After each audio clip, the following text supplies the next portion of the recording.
In this module, we want to take a deeper look at the Active Directory infrastructure. Let's do a quick review of what we've already seen. We started with workgroups, then Active Directory came along and we used a centralized model called a domain. Every domain is part of a forest, and a forest may have several domains. Each domain requires at least one domain controller to hold that part of the database. So if your forest has 6 domains, then you will have at least 6 different servers acting as domain controllers. That was a quick review. Now let's slow things down and look deeper. If you have a domain under another domain, we refer to that as a child domain of the parent domain. A domain with child domains is called a tree, and the top domain in each tree is called the root domain. The arrangement of domains in the forest is not really important for day-to-day operations. It has more to do with the company's organizational structure and the DNS names of the domains. Each domain operates independently with its own security boundary. One of the few instances when we are concerned about the structure of the entire forest is when we're considering a concept called trust relationships. In Windows 2008 Active Directory, all domains in a forest have a trust relationship with each other. This trust is a two-way trust. Domain A trusts Domain B. Domain B trusts Domain A. In addition, these trusts between domains are transitive. If you remember the transitive concept from math class, if Domain A trusts Domain B and Domain B trusts Domain C, then Domain A trusts Domain C. What does all this trusting mean? Not as much as you might think. It does not mean that users in Domain A can do whatever they want to in resources in Domain C. What it does mean is that the administrator for Domain C has the potential to offer access to users from Domain C if he or she chooses to. For example, suppose there's a babysitter that you've used before that you trust. It does not mean that your front door is unlocked just waiting for them to walk in. It just means that you've already set up a means for empowering them over your children if and when you decide to do so. In addition to the automatic trust between domains, you may choose to manually set up some trust relationships. A popular choice is called an external trust. An external trust is often used when your company has other independent forests and you want to share resources.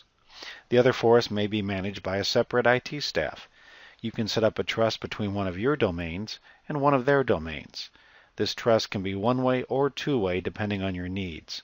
It is typically not set as transitive because you want to keep this just between your two domains. Once the trust is set up, the administrator of the resources still has to empower groups from the other domain over the resources. The trust just creates the opportunity to do so. In this example, the administrator of Domain A wants to empower some users in Domain B from the other forest so they can use a printer in Domain A. Now that A trusts B, the administrator in A can add a global group from B into a domain local group in A that's allowed to use the printer. Maybe your company just purchased another company that already has an Active Directory forest. You're part of the IT staff. Management has decided that your staff will take over IT duties for both companies and both forests. This can be complicated because you'll have to log in with a different account when you try to manage the other forest. And giving users in one forest access to the resources in the other forest would require dual accounts for them too. You will probably merge the two forests in the future, but for now, what do? You could set up an external trust between every domain in your forest with every domain in the other forest. That would be very complicated and hard to manage. If there were just 5 domains in each forest, you'd be creating 25 trust relationships. The easier solution is called a forest trust. With a forest trust, there's a two-way transitive trust relationship between the two forests, so users in any domain have the potential to access resources from any other domain in both forests using their original logon credentials. Let's forget about domains for a moment and concentrate on a more physical aspect of a company, the physical network. A company has several subnets, and there are often domain controllers on some of those subnets. When a user needs to log into Active Directory, the computer contacts a DNS or domain naming server to find a domain controller. The DNS server returns the IP address of a domain controller, and the computer contacts that domain controller and completes the logon process. However, those subnets and domain controllers are often in different locations, even different cities. Here's what could happen in that situation. The logon process happens as before, and the user in Miami connects to a domain controller in Miami, and all is well. But Active Directory and DNS are unaware of the different cities. It is possible that when the user tries to log in, DNS refers the computer to a domain controller in London.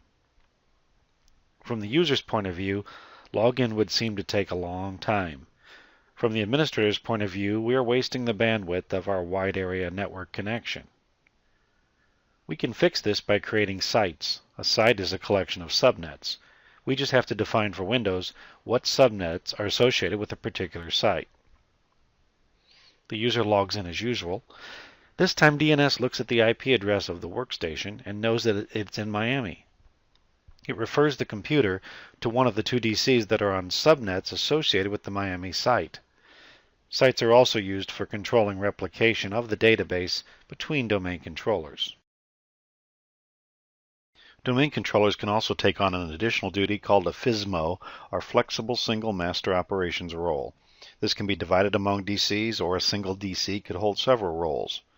There are two forest-wide roles, the Domain Naming Master and the Schema Master. For each domain, there's a RID Master, PDC Master, and Infrastructure Master. Here's a look at some of the key functions of the FSMO roles.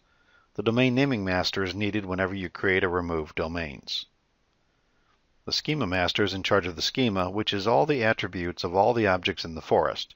For example, an attribute of a user object would be their fax number. If you need to modify the schema, this is handled by the Schema Master. If you install the Microsoft messaging product called Microsoft Exchange, for example, it will modify the schema to include a mailbox attribute. The RID Master's job is to assign relative IDs to objects. Every object in Active Directory has a unique security identifier called a SID or security ID. The RID Master adds a number to the end of the SID so it can be located relative to the domain. The PDC Master is the most essential of the FSMO roles. The PDC Master is the master time clock for the domain. It's also responsible for security settings such as passwords. The PDC Master also handles group policy objects. The Infrastructure Master keeps track of groups from other domains. If you add a global group from domain A to a domain local group in domain B, the Infrastructure Master helps keep track of that.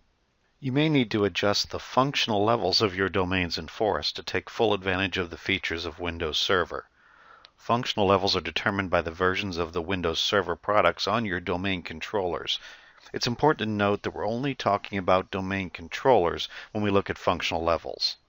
If a server is not a domain controller, it's not part of this concept. To take advantage of a particular functional level, you first have to qualify for the level. Then you must raise the functional level manually. This is just a simple change in Active Directory, but it's a serious step, as for the most part it cannot be undone. Suppose you want to take advantage of universal groups, which was introduced with Windows Server 2000 domain functional level. This means that all of the domain controllers in this domain must be running the Windows Server 2000 operating system or later, which in this case we are, so we can go to this level. What if I want to use the Personal Virtual Desktops feature that was added with Windows Server 2008? In this example, I'll have to either remove the two older domain controllers or upgrade them to at least Windows Server 2008. Some features require you to raise the Forest functional level. An example would be the feature called the Active Directory Recycle Bin, introduced with Windows Server 2008 Revision 2. Before I can raise to this Forest level, each domain in the Forest will need to be raised to the Windows Server 2008 Revision 2 domain functional level. Then I can raise the entire Forest to the new Forest functional level.